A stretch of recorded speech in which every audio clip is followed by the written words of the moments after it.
On voyage pendant des années sans trop savoir ce que l'on cherche. On est dans le bruit empêtré de désir, de repentir. Et l'on parvient soudain dans un de ces 2 ou 3 lieux qui attendent patiemment chacun de nous en ce monde. Et lorsqu'on arrive dans le Tarn, on a le sentiment qu'un passé prestigieux renaît à nous, surtout lorsqu'on a la chance d'assister au spectacle de fête du Moyen-Âge se déroulant au temps du Grand Fauconnier.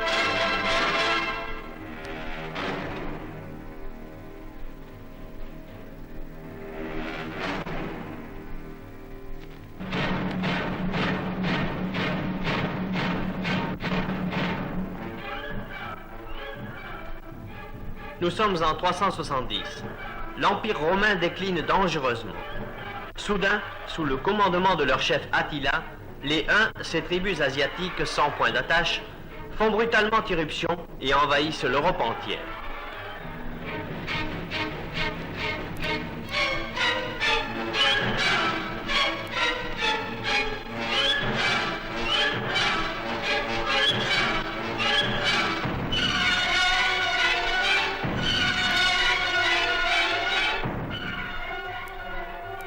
Et dès lors on vécut une époque où la danse, la haine firent place au raffinement de la société romaine.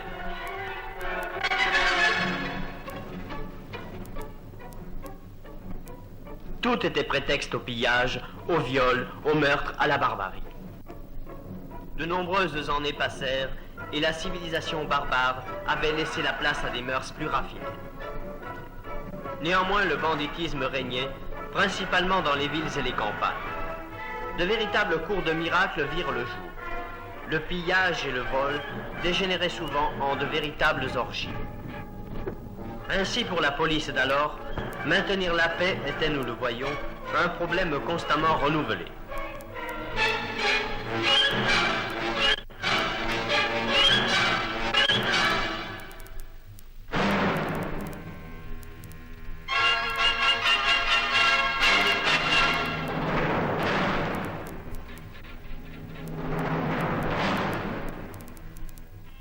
Les villes du Moyen-Âge n'étaient pas très grandes. Mais par contre, l'activité économique était florissante. La plus grande partie de cette activité était tenue par les artisans qui étaient organisés en corporations.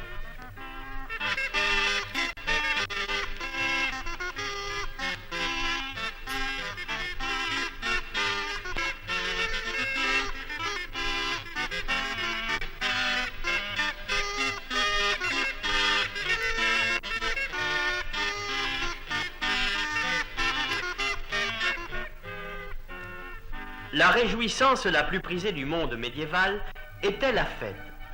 Celle-ci avait lieu soit à date fixe, soit pour accueillir un seigneur. Ici, les habitants de Cordes fêtent la venue de Raymond VII.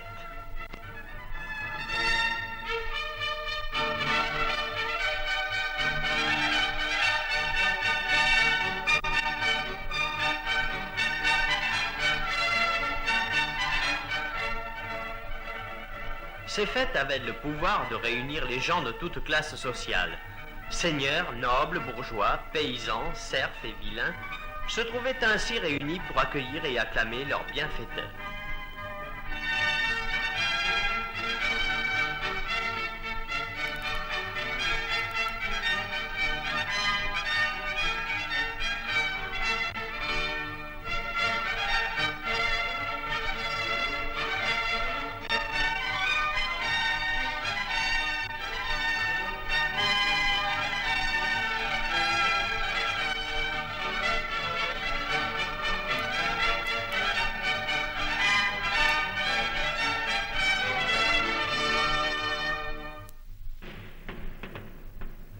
Au cours de ces fêtes, on dansait à travers les rues de la ville, on se déguisait, on admirait les ménestrels qui faisaient le bonheur de toute une population avide de réjouissance.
Parmi les spectacles les plus prisés, il y en a un qui est de loin le plus important, le tournoi. Dans l'ordre des déduits du baron, il figure à la première place.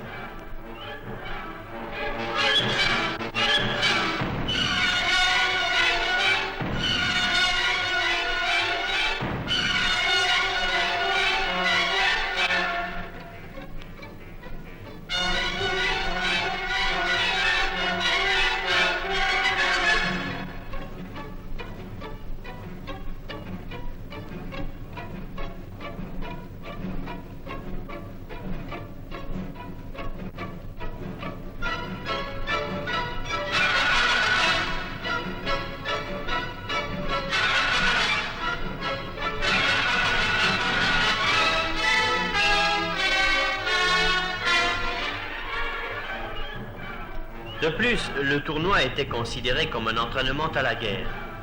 Un chevalier ne pouvait briller au combat s'il n'avait pas été préparé dans les tournois.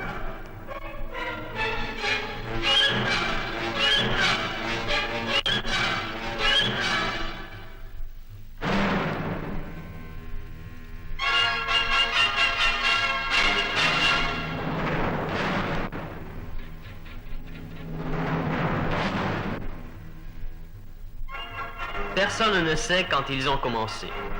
On sait seulement que vers le milieu du XIIe siècle, ce sport avait pris racine en France et était en train de se répandre ailleurs.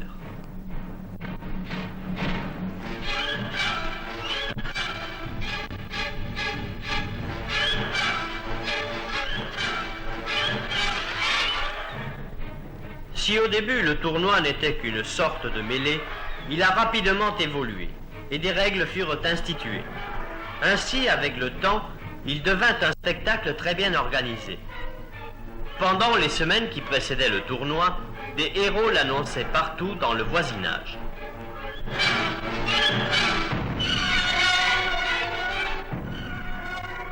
L'un des plus célèbres organisateurs de tournois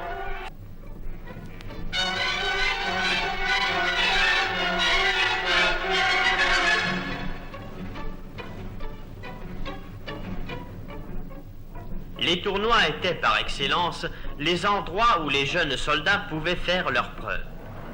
De plus, c'était pour eux un moyen d'augmenter leur fortune, car le vainqueur avait le droit d'emporter tout l'armement du vaincu, qui, lui, devait donner une rançon en argent. Enfin, les vainqueurs sortaient de l'épreuve avec une réputation grandie.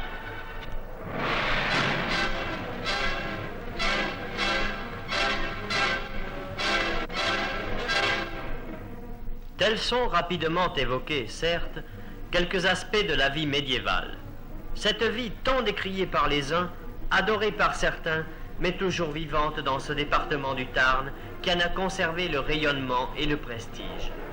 Tant que l'esprit et la pensée compteront en ce monde, le Moyen-Âge, inspirateur de rêves, évocateur d'images, vivra dans le cœur des hommes.